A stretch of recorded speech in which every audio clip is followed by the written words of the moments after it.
Excellent. Welcome to another episode of Absolutely Fabulous. It is episode 39. Gillian and I are going to try and do this in one take because we're recording on a Friday for a Friday release. So you are actually going to get to hear this almost in real time. We'll record in about in 2 hours' time. Katja will put it up. So it'll be the most relevant you've ever had an episode. Which means, Gillian, you've had a birthday this week. How exciting is that? Yeah, another day in the car driving all the way up from South, but it was nice. I had a nice birthday cake waiting for me when I got home. Had dinner with my parents and my other two kids while I was down South, so that was lovely. But yeah, another year, so nothing to complain about. Everything's going well. Thank you very much, everybody, and thanks to everyone who wished me happy birthday on social media. I really appreciate you taking the time to do that and say that. That's lovely. Oh, Katja, we have been on air for nearly 12 months. Next month will be our 1-year anniversary. So our 80 regular listeners, we love you. And I do still have merch packs available. If you want one to celebrate our birthday, you will have seen we've sent some out, so you know what's in them now. So if you want one, if you're one of our 80 regular listeners, please just drop us a message and I will get them in the post to you. Thank you very much for that. And thank you for sticking with us for 12 whole months. Dog went missing and now she's returned. Yes. So our really good, beautiful work dog, Beck, decided that she would wander off on a Saturday after lunch. And she was found on the back of somebody else's ute. And so it's very nice to have her back. And hopefully that she does not wander off again. But you never know in these circumstances whether they do wander off or whether they are taken or what the circumstances are. But we are just so grateful that she is back and she is happy and healthy. But we will, because she was gone for about 5 days, we will take her to the vet and get her looked over properly. But it's so nice to have her back on farm. Yeah, it is, because they're worth their weight in gold as a worker, and they're also part of the family. And we asked last time whether the frog farming was a thing. We have discovered that yes, there are commercial scale frog farming operations overseas. I don't think we have any in Australia, but we have some videos for those, and we will put them up online. And something that was very near and dear to our hearts, Katja, over the weekend. Do you want to talk about that? Yeah, absolutely. So the fundraiser for Jen and her girls was an absolute success. It was just so beautiful to see the community come together, not only in their donations, but also in the bidding. So 53 of 53 lots were sold with a top of 12,000. So absolutely amazing. And the 2 Harvest Her Power conference tickets did sell as well. So I'm so very much looking forward to those 2 lucky ladies coming along to the conference in February. There are tickets that will be available for everybody else. They will go on sale in December, so keep an eye out for those. I did my part. I logged on to Auctions Plus and ran the bidding up on some items, so made sure that the maximum amount of money was raised. So that's great. And it always is heartening to see community come together like that. And we got sent a reel. So we will try and put that up to spark discussion for next week's episode. So keep an eye out for that. And we've got a few things that we'll chat about coming up. Yeah. So chit chat. You've had a big week. I have had a big week. I didn't write anything down. I probably should have, because it's one of those weeks where you kind of go like, I was flat picky, but I don't really know what I was doing. But I have decided that we take a lot of photos on our phones. And how often do we go back through and look at them or get them printed, and then occasionally something happens to our phone and then you work out that it's not backing up properly.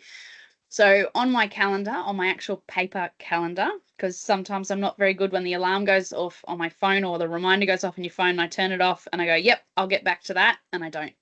So on my paper calendar, where it has the view of the month, I put a reminder in. This time every year, I go into Officeworks and I print the last 12 months of pictures off my phone.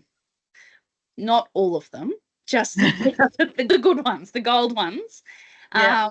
And so I've got hard copies of pictures. So if my phone is damaged, if they're not backing up, I've got them. But also, while my kids are quite young, I want to be able to give them photos, or like a photo I might not actually ever get to organising it in a photo book, but at least a box of photos for them. Our grandparents used to do. They used to give you like a box of photos. So that's currently what I have been organising over the last couple of years, and it's working really, really well. I know my sister does actual photo books, but I'm not quite that organised. I just do the hard copy photos. That I'll have to put that on my to-do list, and then I'll have like 20 years of photos to print out, because that's where all my photos live, is in the cloud. So yeah, I'm really exposed to that. It's an excellent idea. I have been, of course, I've been south, took my son Stephen to his our very first AFL live match, thanks to the drought support round in South Australia here, because we are still experiencing some challenging conditions. And he really enjoyed it because he does play and follow AFL. For me, it was an experience, and it wasn't an unpleasant one. We had good seats, the food was good, the atmosphere was good. It was just really interesting to see how everyone comes together and barracks for one particular team. There were 44,000 people in the stadium, which is approximately double the population of Alice Springs in one place at one time. So I was very overwhelmed, but the stadium was very well designed. All the catering is very well designed. So you never actually felt like there was that many people there, but leaving, it was definitely oh my God, there's people everywhere. I can't handle this. Let's just keep walking until we get away from the crowds. But it was a really good experience, and he had a great time. And then I went and did some professional type stuff and drove home yesterday. And now I'm back to unpack the car and put all the groceries away. I've heard about AFL games. I've never been. There was a lot of people there with very small children, and very responsibly they had earmuffs on them and that, because like the sound, the atmosphere, there's like fireworks and there's mascots and they're doing giveaways and that sort of thing. So the atmosphere is incredible. And it's just that team support, like the whole crowd was just as one, like booing and cheering, and it was just something I'd never experienced before, and I can understand why people do get really into it. Yeah, we even bought merchandise. So I bought a beanie, Steve got a scarf, we got right into it. So yeah, it was a really good thing. Yeah, that's really cool. And the earmuffs that we use with our kids are called EMC earmuffs. So we use them, not that we go anywhere very often, but when we do take the kids to like the cinemas, so quite often you'll hear crying babies and kids in the cinemas. It's actually because they're too loud. So we always take them to the cinemas or to music events or to sporting events. They're great if you're going to shooting ranges or anything like that as well, because Ned and I competitively shoot. So anytime we're going to the range or anything like that, we make sure that they're wearing them as well. So EM earphones, they're great. You can order them online, and they come with really good kid designs, and they're designed specifically for kid ears. Like sometimes you'll go to other earmuff shops to get the smaller ones, but these ones are specifically designed for kids' ears. Yeah, no, perfect. All right, so we better get into it, I guess, seeing as how you have to upload this in a couple of hours. Yeah. The other thing I was going to say before we jump into it was I was talking to Mel from the Australian Women in Agriculture Conference. So I did a while back now apply for one of the sponsored tickets, so one of the donated tickets, to be able to get myself across to the conference, and I was successful in getting one of those tickets. However, when I sat down to talk to my support system, they're not able to get across to Adelaide, and they're still going without me, but they're not able to get across to Adelaide until the Wednesday afternoon. So unfortunately, the conference is Tuesday, Wednesday, Thursday, and they will be getting there Wednesday night. So that's not helpful for me. So this year I won't be going to the Australian Women in Ag Conference, but we'll keep an eye out for next year, because next year it will either be in New South Wales or Queensland. So I'm hoping that it's going to be in New South Wales and it'll be a little bit closer to me. But Gillian, I hope you have the best time. Sorry. They can have it at the Dubbo Zoo. Yeah, at the Dubbo Zoo. Everyone have the best of time. That ticket will be going back into circulation. So there are still some sponsored tickets available. There is a wait list as well. So best wishes to everybody who has applied for one of those positions, and have a great time. and we still have available. We have 2 early bird price tickets, full conference tickets available. If you are not strapped for cash and you are desperate to come, just reach out and let us know. We have those 2 tickets available, and we will be able to transfer them to your names on receipt of some funds, because the people who bought them would really like their money back, because they are strapped for cash. So, which is fine enough. These things happen. We know how it works. So, as much as sometimes we might love to be generous, sometimes we just simply have bills to pay. So, right. So we have a question. And so on so many occasions, farms are often drawn into parallel with the monarchy and the royal family, which would be nice. But succession is a big topic these days. So they wonder about why funeral arrangements such as this and royal protocols and farming protocols in the case of the death of a family farming member in a key role in a farming business aren't considered more closely. I've got some thoughts. What do you reckon about this, Katja? Do you know what? I love the idea of planning my own funeral. And I have actually sat down with Ned and we have spoken about our own funerals, even down to the flowers, what we do and don't want money spent on, how it's going to be paid for. So for me, my superannuation has a life insurance policy attached to it, and that pays for the funeral and where we're going to be buried, what we want our money spent on. For me, food is really important. I'm a very people orientated person, so I want the people who are there to be looked after. I don't want necessarily a church service, so I really want them to think about toilets and food and comforting those who come to celebrate my life. I don't want it to be a sad occasion. I want people to celebrate the life that I've had. So we've had those conversations, but I think it's interesting that it is something that happens, and I'm always fascinated why people don't talk about it more. Yeah, it's a funny thing. People don't like sort of planning their own deaths and those sorts of things, but death is a part of life, and you'd think as farming families we'd be better at it because we see it literally every day. I'm like, when in my formative years, in my early teens and that, I had a lot of family members die, like old elderly family members. It wasn't like a tragedy or anything like that, and that sort of shaped my perceptions around funerals and stuff. Like one of my grandmas, she had open casket, all this sort of like she had it planned down to the thing. She had a bagpipe or follower the hearse out of the funeral home, etc., etc. So that was like a big thing for me. It's like, I'm an organ donor, and if I like tragically die in an accident or something and any of me is still good to go, take it. I'll be dead. I don't need it. Please don't put it in the ground with me. Let someone else have it and live and carry that forwards. That'll be great. Wrap me up in an old wool pack and set me on fire. I don't care. I will be dead. Ashes are a lot easier to deal with than a whole body. Like, I don't need the whole big thing. I used to make a joke that when we were first married, that if I like died tragically young or something, that you can take, these days this is what you can do, you can take your ashes and get them made into an artificial diamond. And so yes. I requested that I be made into a diamond and set into an engagement ring, so if Mark remarried, he would give you to his next wife. I would be there watching over everything till the end of time, which I said that to, because I think that's quite funny, and a lot of people I've said that to were horrified and found that very unsettling. I think that's funny.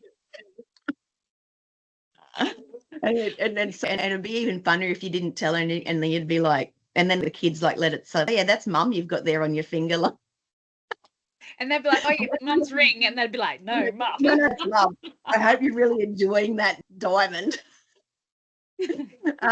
And now, do you think it would be nice for the kids to have jewelry? No, they can just throw me out on the flat. I don't care, like, because like I'm dead. I'm like, my ashes, my remains don't mean anything. Like, you don't want it, like, and like realistically, because you see this a lot. You see a lot of urns and ashes turn up in op shops because what do you do with them?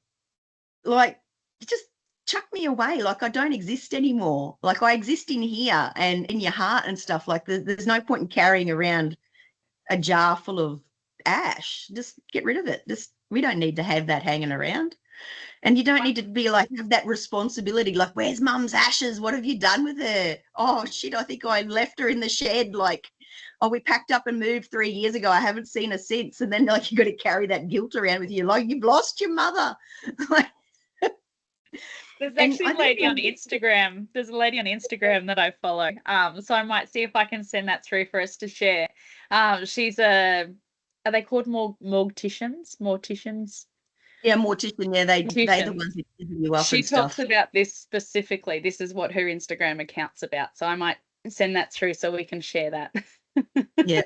And it's, we get so funny about these sorts of things, and realistically, like the funeral and that's not going to be for me, because I will not have any idea what's going on, because I won't be there anymore. It's more about what suits the people who are left behind, what they want to have, and like how they want to celebrate or recognize or grieve or whatever. So, but yeah, it's a big thing, and I don't know if it's common practice anymore, but a lot of these family held stations, you go there and there's the family plot up on the hill or whatever, and there's all the generations buried there. And I know in the pastoral areas in South Australia, you're not allowed to bury people there anymore, which is why a lot of people do choose to be cremated, and then they have their ashes scattered on their pastoral station, and then they have a little memorial plaque and stuff. So, and I think it comes back to our traditions and how we all feel about these sorts of things. And because, wrap your religion and everything up in everything as well, and then you get like big church services and all that sort of stuff. And it's just, to me, it just seems like a lot of bother for someone who died.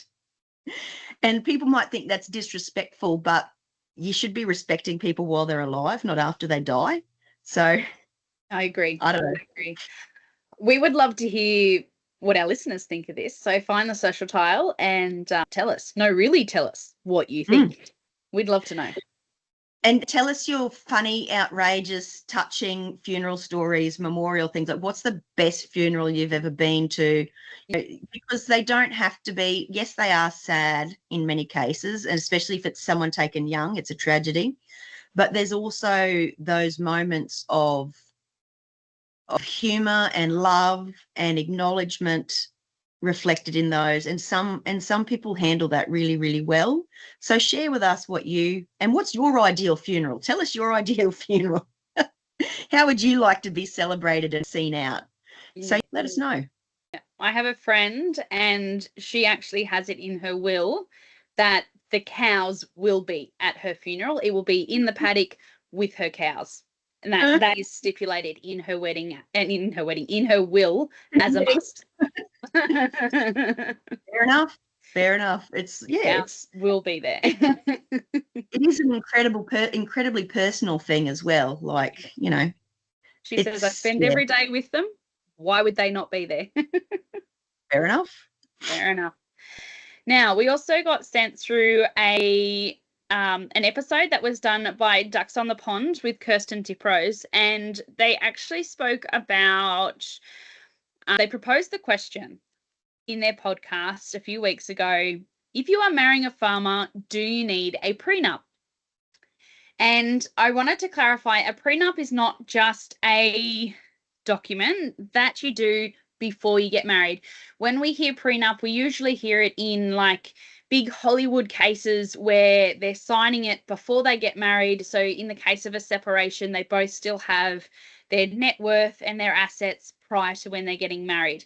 In the case of family farming businesses or businesses in general, this can be drawn up at any stage, either previous to marriage, during marriage, or during any change in the family farming business. So it's not just prior to marriage. It is a document which changes any sort of business structure and business. I did look it up. What was it? Business. So it's like a restructured document, anything to do with the assets. Now, the lady who sent this through, it says, this is by the email: should we be doing it if we are marrying into a family farming business which is asset rich but cash poor, but they use our cash and leave us poor?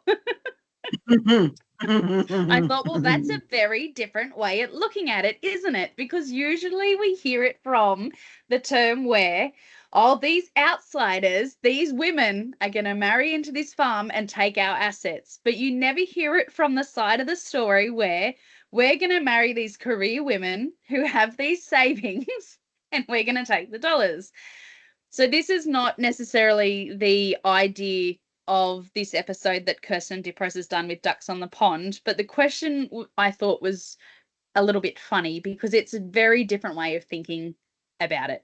Your thoughts? Yeah, and it is. And I think it comes back to that communication sort of piece, because if you said if you'd even said to me 20 odd years ago, you need a prenup. Oh, but we love each other.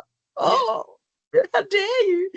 But life changes and these things change. And if you really love someone, don't you want them to have that security and that certainty and both be on the same page about things? Like, isn't that what love and trust should be? So that would be my advice to because it's too late for me now, I'm old, any younger people getting involved in agricultural family farming enterprises. Get legal advice and talk about it openly and honestly, because that's where all these problems come from. We don't talk openly and honestly. We go in with rose-colored glasses. It's going to be beautiful, standing in the wheat fields, flowing gowns, living the farm life with my thousands of pets and just absolutely loving it. We don't ever acknowledge the fact that it's going to be challenging. There's going to be bad seasons where we're financially strapped for cash, where your off-farm income might be the only thing keeping food on the table, all of these sorts of things. And we do need to talk about that before we get enmeshed in a business and we say this often, the farm will take everything and it will not stop. They are generally bottomless pits. They will take everything if you let them. So don't let them and with the trend that people are getting married later in life these days, often they're people with established careers, then they might have their own independent assets. They might own homes, they might own property or shares, whatever. So what's going to happen with that? Is it going to be able for the farm to access that in bad times? You're going to roll all your assets into the farming enterprise and then you become a shareholder, which may or may not be the best thing for you and your children in the future. So have these discussions, talk about them, get advice. Don't go to your in-laws, service providers for advice. Get your own. You and your partner are now a unit.